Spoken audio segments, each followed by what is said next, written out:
Sekarang saatnya aku bersih-bersih. Laba-laba, aku akan menangkapmu. Jangan takut, aku tidak akan membunuhmu. Hanya karena nenek buyutmu, sang laba-laba yang ada di gua. Kau bisa membuat jaringanmu di tempat lain. Sekarang pergilah. Apa yang kau inginkan dariku, ha? Apa yang dia maksud dengan itu? Oh, aku mengerti. Kau ingin aku menceritakan kisah tentang nenek buyutmu sang laba-laba yang di gua itu. Baiklah, akan kuceritakan.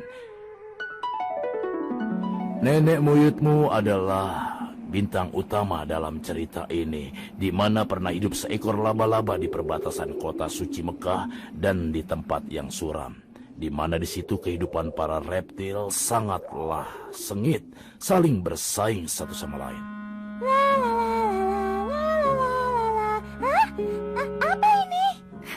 Jangan takut sayang, kau adalah tamuku malam ini. Terima kasih, tapi sepertinya aku tersesat. Apa kita bisa bicara sedikit sebelum kita makan malam? Tentu saja.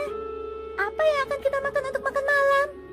Tentu saja kau sayang, karena kau adalah makanan favoritku. Jangan, aku mohon, kasihanilah aku. Jangan makan aku. Aku mohon. Apa kau pernah dengar sebelumnya kalau laba-laba punya rasa kasihan terhadap mangsanya? Tolong jangan makan aku.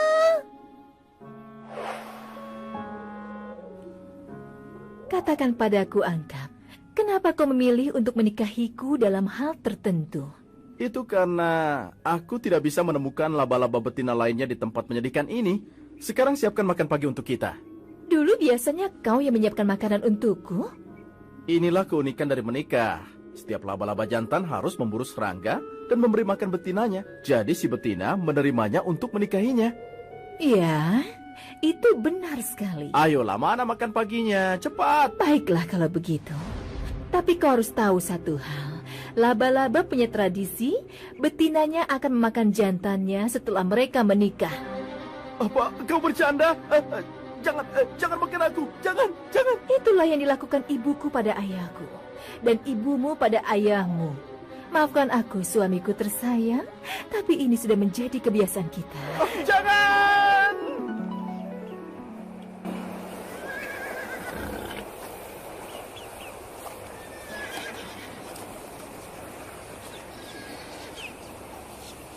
Nabi Muhammad, putra Abdullah, ingin mengubah kebiasaan kita dan mengakhiri kebiasaan yang selalu kita lakukan dalam kehidupan kita selama ini. Ya, memuja berhala, mengubur anak perempuan yang baru lahir hidup-hidup, dan memperjualbelikan para budak. Dan dia meminta untuk menghentikan semua ini. Jika kita membiarkan ini semua, dia akan selalu menyebarkannya dan kita tidak akan bisa lagi menghentikannya. Ayo, kita bunuh dia. Apa yang kau katakan itu sangat berbahaya, teman. Apakah kau lupa kalau ayahnya adalah pimpinan dari kaum Quraisy? Aku punya ide. Katakan padaku. Kita ambil kesatria yang kuat berani dari setiap suku, dan dia akan menghabisinya dengan segera. Dengan begitu, tidak ada yang bisa menuntut kematiannya pada suku tertentu. Iya kan?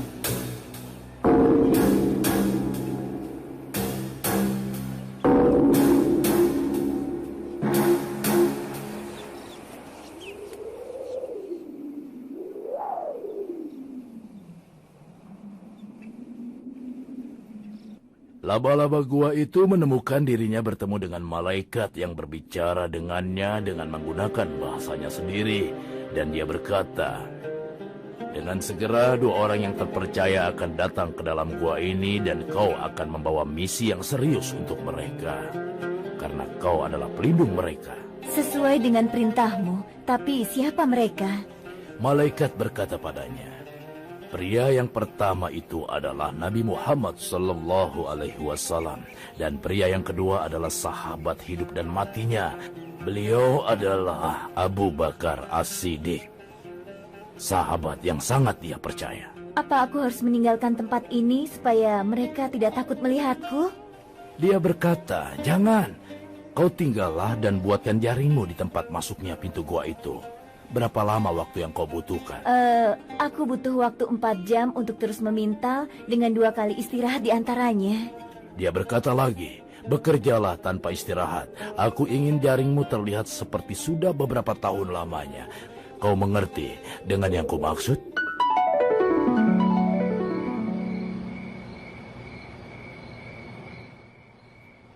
Kita tidak berhasil menemukan Muhammad di rumahnya. Itu benar. Sepupunya, pria muda Ali bin Abi Thalib sedang tidur di tempat tidurnya sekarang. Lalu, apa yang harus kita lakukan? Dia pasti tidak akan pergi jauh. Tidak ada tempat untuk bersembunyi di padang pasir ini, teman-teman. Apakah dia pergi ke Gua Hiro? Kita akan mencari di gua di perjalanan kita. Dia tidak akan pergi jauh.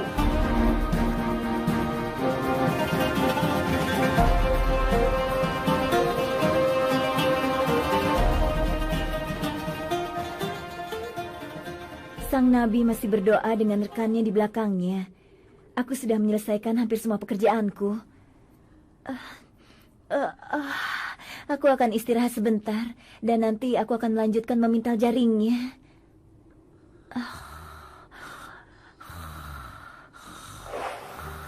Hei laba-laba, cepat bangun. Jangan malas. Aku akan bangun sebentar lagi, tongkat Musa. Bangunlah laba-laba malas. Bagaimana mungkin kau tidur ketika bekerja? Aku ingin istirahat sebentar. Apa kau tidak mengerti keadaan yang sangat genting ini? Nabi terakhir dan pembawa pesan sedang dikejar-kejar oleh para kafir.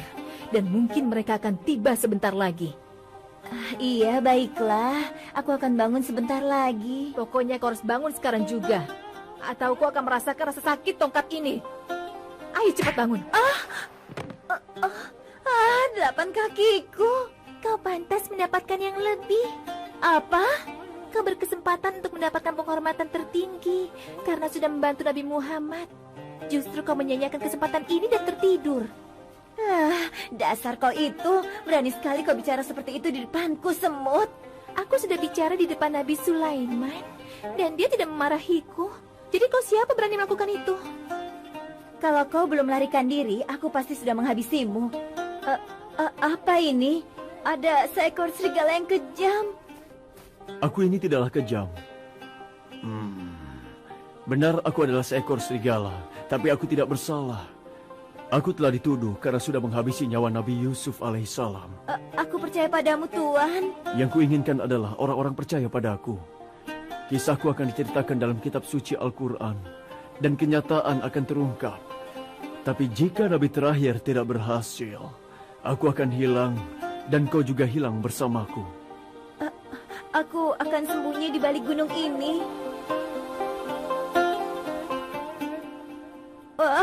Apa yang muncul dari gunung ini?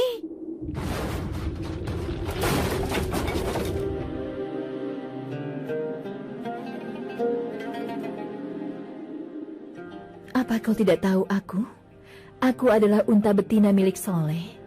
Semua orang terbiasa meminum susuku di tanah Tanut. Tapi lain kenyataannya, mereka malah membantaiku. Orang yang membantaiku dikenal sebagai pembunuh orang tidak bersalah di bumi.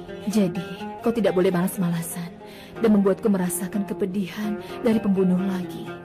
Dengan setiap langkah, aku menemui seekor hewan yang melayani para nabi.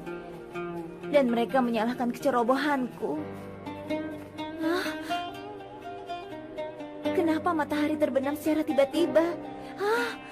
Makhluk besar apa ini? Gajah Abraha yang berbicara padamu, laba-laba. Senang bertemu denganmu, Tuan. Aku tidak punya siapa-siapa.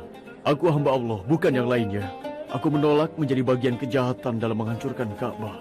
Dan kau punya kesempatan ikut serta dalam menyelamatkan Nabi kita. Kau benar, tapi aku bingung. Aku bebaskan kau dari kebingungan ini. Satu tiupan dari belalaiku, dan seluruh masalah kehidupanmu itu akan hilang. Tolong aku. Aku tenggelam. Tolong aku. Aku tenggelam. Apa yang membuatmu pergi ke kerajaan laut, temanku? Aku jatuh karena kesalahan. Aku tenggelam. Kau pantas mendapatkannya. Kau tidak menjalani tugasmu pada nabi terakhir. Aku tidak tahu. Itu bukan alasan. Aku menelan nabi tanpa mengetahui kalau dia adalah nabi. Dan hingga aku mati dengan cepat agar cahaya di dalam tubuhku selamat.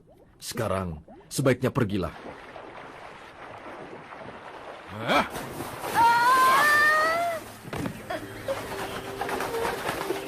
Tinggalkanlah dia. Dia pasti akan mengakui semuanya sendiri. Aku mengaku kalau aku salah. Kami akan menghukum yang bersalah dengan membunuhnya. Saat Tuanku Sulaiman memeriksa burung-burungnya dan dia tidak menemukanku, dia memutuskan pasti membunuhku. Satu hal yang membuatku selamat adalah karena aku membawa berita kebenaran.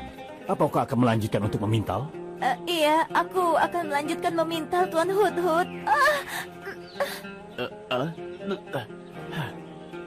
Silahkan, Tuan Anjing. Apakah kau ingin menggangguku? Anjing tidak pernah dimiliki oleh siapapun juga. Kami dihargai sebagai penjaga dan sebagai pelayan yang setia. Di mana aku bisa menemukan Gua Hiro? Aku tersesat. Aku tidak bisa menunjukkannya padamu, karena aku sedang bertugas saat ini. Salah satu yang meninggalkan tanahnya dan sudah bekerja akan hilang dan tidak berguna lagi. Kau mengerti itu?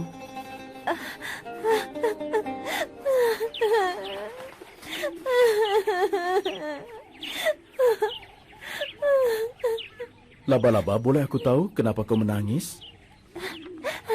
Aku tersesat dan aku ingin sekali kembali ke Gua Hiro di Mekah. Ayo, naiklah ke punggungku. Kau tahu di mana itu? Ya, aku tahu sekali setiap sudut dari Mekah. Aku ini adalah burung Nabi Ibrahim.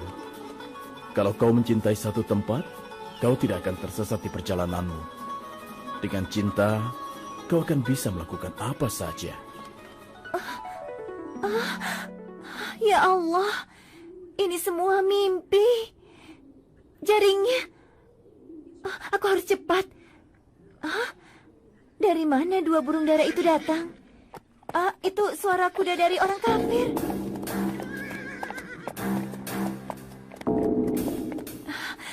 Aku akan bekerja keras sebisaku.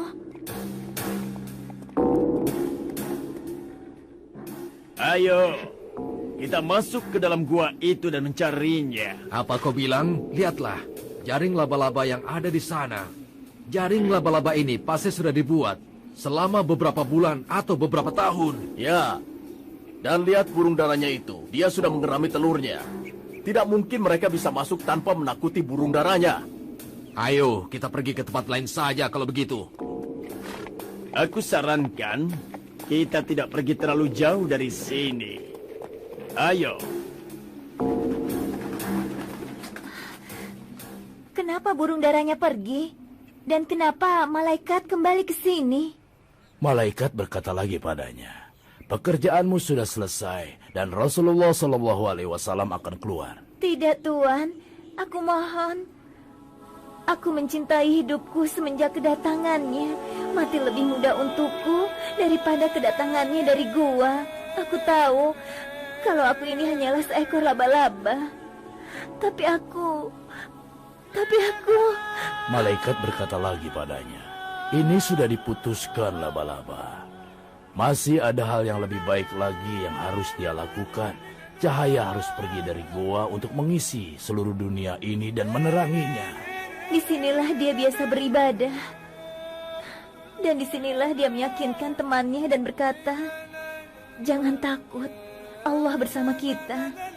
Aku beruntung bisa melihat wajahnya mengagumkan.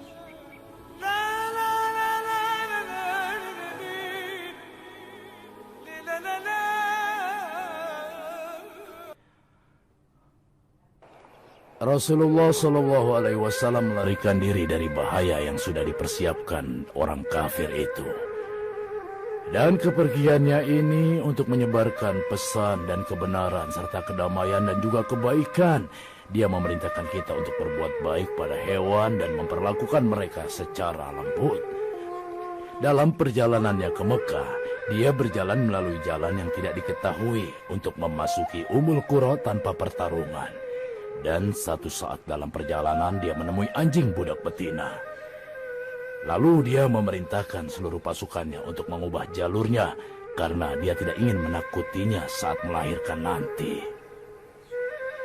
Dan Rasulullah SAW berkata, seorang wanita akan masuk neraka karena dia tidak memberi makan kucingnya atau selalu membiarkannya memakan makanan sisa yang ada di tanah. Inilah yang Nabi Muhammad ajarkan pada kita. Bagaimana kalau kita memperlakukan yang lemah dengan lembut dan bagaimana hidup bahagia di dunia ini. Itulah yang diajarkan Rasulullah, selalu membawa kedamaian.